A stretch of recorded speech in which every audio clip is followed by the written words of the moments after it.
Mumbai Tug brought to you by Sunny's World. Pune's Pride Sunny's World, life in Funshine. Resort weddings, events, restaurants, adventure wellness. Sunny's World, perfect destination for every occasion. कुछ राज वक्त की गर्दिश में दफन हो जाते हैं, मगर कुछ राज मुल्कों की तकदीर बदल जाते हैं. 1947 साली भारत स्वतंत्र होत असताना एक असा प्रश्न इतिहासाच्या उंबरठ्यावर उभा होता, ज्याचं उत्तर कदाचित संपूर्ण आशिया खंडाचा नकाशाच बदलू शकणारा होता. मोहम्मद अली जिन्नांबद्दलची एक गोष्ट जर त्यावेळी ब्रिटिश सरकारला कळली असती तर आज आपल्याला पाकिस्तान दिसलाच नसता. आता तुम्हाला प्रश्न पडला असेल की इतक्या वर्षापूर्वी घडलेल्या या घटनेची चर्चा अचानक का होते, तर त्याचं कारणही तितकंच रंजक आणि थेट जोडलंय पाकिस्तानशी. अवघ्या आठवड्याभरापूर्वी पाकिस्तानमध्ये एक अशी घोषणा झाली ज्यामुळे 1947 मधलं हे गूढ पुन्हा एकदा चर्चेच्या केंद्रस्थानी आलं. आणि या संपूर्ण इतिहासाच्या मध्यभागी आहेत मुंबईचे दोन दिवंगत डॉक्टर. नमस्कार, मी रोहित आणि आपण पाहतात मुंबई तक. जवळपास 8 दशकानंतर पाकिस्तानने भारतातील दोन दिवंगत डॉक्टरांना आपल्या प्रतिष्ठेचा दुसरा सर्वोच्च नागरी पुरस्कार असलेला निशाने इम्तियाज जाहीर केला. तो म्हणजे एक फिजिशियन डॉक्टर जल रतनजी पटेल आणि दुसरे डॉक्टर जल धायबोकू यांना.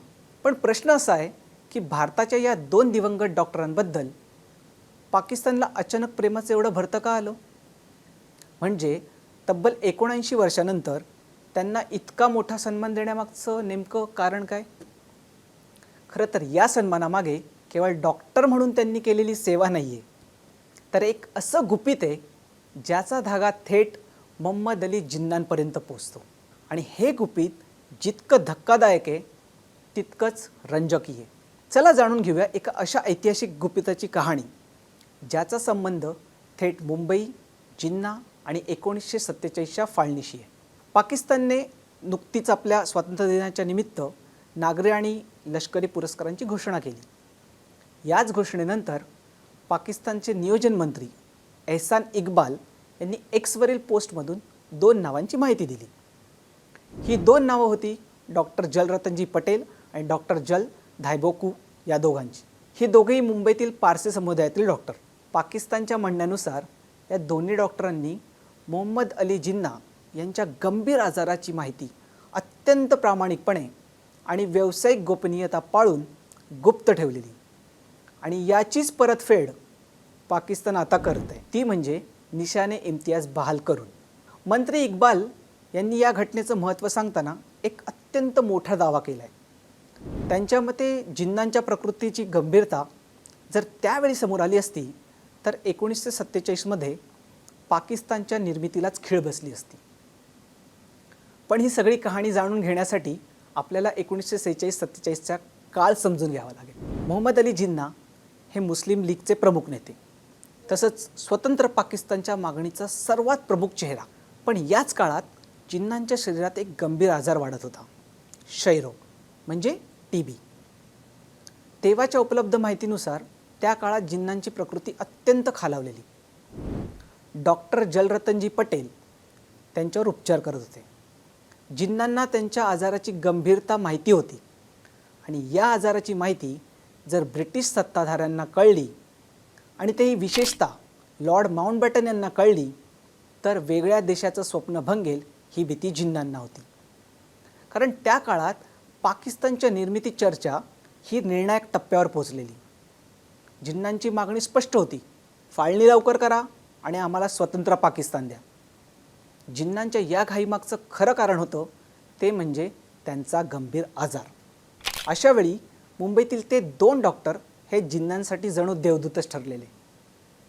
आता इथे या कहाणीचा सर्वात महत्त्वाचा भाग येतो, कारण जिन्नांवर उपचार करणाऱ्या डॉक्टरांसमोर नैतिक प्रश्न होता. तो म्हणजे एका बाजूला त्यांचा रुग्ण आणि दुसऱ्या बाजूला त्या रुग्णाचा राजकीय प्रभाव. पण डॉक्टरांसाठी रुग्णांची वैद्यकीय माहिती ही गोपनीय असते. अशावेळी डॉक्टर जल पटेल यांनी आपली व्यावसायिक शपथ पाळली. त्यांनी जिन्नांच्या आजाराची तसूभरही माहिती बाहेर जाऊ दिली नाही. जिन्नांनीही याच गोपनीयतेवर भर दिला होता, कारण त्यांना माहीत होतं जर त्यांच्या आजाराची खरी माहिती बाहेर पडली तर त्याचा पाकिस्तानच्या मागणीवर परिणाम झाला असता. म्हणजे कल्पना करा, एका डॉक्टरकडे एक असा मेडिकल रिपोर्ट आहे जो सार्वजनिक झाला असता तर त्याचा परिणाम फक्त एका व्यक्तीच्या आयुष्यावर नसता झाला, तर लाखो करोडो लोकांच्या भविष्यावर झाला असता. पण डॉक्टरांनी तो रिपोर्ट गुप्त ठेवला, कारण तो काही राजकीय दस्तऐवज नव्हता, तर तो एका रुग्णाचा मेडिकल रिपोर्ट होता. आता आपण पोहोचतो या संपूर्ण कहाणीतील सर्वात मोठ्या घडामोडीकडे. भारताचे शेवटचे व्हाईसरॉय होते लॉर्ड माउंटबॅटन आणि त्यांच्यासमोर प्रश्न होता भारताच्या स्वातंत्र्याचा आणि फाळणीचाही. पण समजा फाळणीची चर्चा होण्याआधीच माउंटबॅटनना जर हे समजलं असतं की जिन्ना काही महिन्यांचेच पाहुणे आहेत, तर कदाचित त्यांनी फाळणीच्या निर्णयाला निश्चितच विलंब केला असता, किमान काही काळासाठी तरी.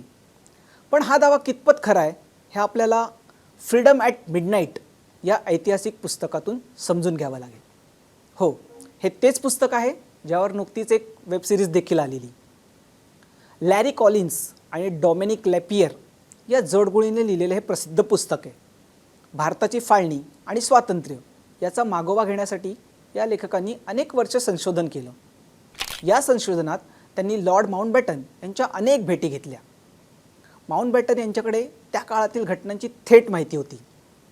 याच मुलाखतीच्या संदर्भात एक अत्यंत धक्कादायक कथन समोर येतं. लेखकांनी जेव्हा माउंटबॅटन यांना जिन्नांच्या आजाराबद्दलची नेमकी माहिती दिली तेव्हा माउंटबॅटन यांची प्रतिक्रिया होती, ओ माय गॉड. कारण त्यांना जर जिन्नांची प्रकृती एवढी गंभीर असल्याचं आधी समजलं असतं तर फाळणीबाबतचा त्यांचा निर्णय कदाचित वेगळा झाला असता, असं या पुस्तकातून सूचित होतं. यावेळी माउंटबॅटन यांनी असंही म्हणलं की जिन्ना यांना क्षयरोग झाला आहे आणि ते काही दिवसांचेच पाहुणे आहेत हे फाळणीच्या आधी कळलं असतं तर मी निश्चितच भारताच्या अखंडतेवर ठाम राहिलो असतो आणि आजचा इतिहासच वेगळा असता. भारताला स्वातंत्र्य देण्यासाठी काही महिने आणखी लागले असते, परंतु हिंदुस्थानची फाळणी मात्र निश्चित टळली असती. पाकिस्तान अस्तित्वातच आला नसता, भारत अखंड राहिला असता आणि 3 युद्धही झाली नसती. फ्रीडम ॲट मिडनाईट या पुस्तकाच्या लेखकांना दिलेल्या मुलाखतीत हे उद्गार लॉर्ड माउंटबॅटन यांचे. स्वतंत्र पाकिस्तानची चर्चा जेव्हा सुरू होती तेव्हा शक्य तेवढ्या लवकर फाळणीचा निर्णय घ्यावा असा रेटा जिन्ना यांनी माउंटबॅटन यांच्याकडे लावला होता. आपल्याला क्षयरोग आहे हे माउंटबॅटन, पंडित जवाहरलाल नेहरू, महात्मा गांधी आणि सरदार वल्लभभाई पटेल यांना माहिती झालं तर पाकिस्तानची निर्मिती होणार नाही हे जिन्नांना पक्क ठाऊक होतं. त्यामुळेच ते फाळणीची घाई करत होते. लॉर्ड माउंटबॅटन यांनी भारताला स्वातंत्र्य देताना 4 तत्कालीन महात्मा गांधी, पंडित नेहरू, सरदार वल्लभभाई पटेल आणि मोहम्मद अली जिन्ना यांच्यासोबत चर्चेच्या अनेक फैरी पार पडल्या होत्या. त्या चौघांपैकी जिन्ना वगळता तिघेही सतत हेच म्हणत होते की भारताला स्वातंत्र्य मिळावं, पण एकसंध आणि अखंड भारत म्हणूनच. मात्र मुस्लिम लीगचे नेते असलेले जिन्ना हे एकमेव नेते होते ज्यांना मुस्लिम राष्ट्र म्हणून स्वतंत्र पाकिस्तान हवा होता. 10 एप्रिल 1947 रोजी माउंटबॅटन आणि जिन्ना यांची शेवटची चर्चा झालेली. माउंटबॅटन यांनी जिन्नांना हे निक्षून सांगितलं की वेगळा पाकिस्तान तुम्हाला मिळेल तो कधीच स्वतःच्या पायावर उभा राहू शकणार नाही. माणूस हा हिंदू मुसलमान होण्याआधी तो सर्वप्रथम भारतीय असेल, त्यामुळे हिंदुस्थानच्या ऐक्याला बाधा येईल असा पाकिस्तान तुम्ही मागू नका. मात्र मोहम्मद अली जिन्ना अडेलटेट्टू होते. जिन्नांमुळेच भारताचे 2 तुकडे झाले. हा सगळा तपशील माउंटबॅटन यांनी मुलाखतकारांना दिलाय. आता आपण निशाने इम्तियाज या पुरस्काराकडे वळूया. निशाने इम्तियाज हा पाकिस्तानचा दुसरा सर्वात मोठा नागरी सन्मान मानला जातो. जसा भारतात भारतरत्न हा सर्वोच्च नागरी पुरस्कार असतो, त्याचप्रमाणे पाकिस्तानमध्ये निशाने पाकिस्तान हा सर्वोच्च नागरी पुरस्कार असतो, जो पाकिस्तानने भारताचे दिवंगत पंतप्रधान मोरारजी देसाई यांना देऊ केला आहे. तर जसा भारताचा पद्मविभूषण असतो तसाच पाकिस्तानचा दुसरा उच्च नागरी पुरस्कार हा निशाने इम्तियाज आहे, जो 1998 साली प्रसिद्ध अभिनेते दिलीप कुमार यांना देण्यात आला आहे आणि आता थेट मुंबईच्या 2 दिवंगत डॉक्टरांना. आता पुन्हा त्या प्रश्नाकडे वळूया की जर माउंटबॅटनना जिन्नांच्या आजाराची माहिती 1947 मध्येच मिळाली असती तर भारताची फाळणी टळली असती का? याचं ठाम उत्तर इतिहास देऊ शकत नाही.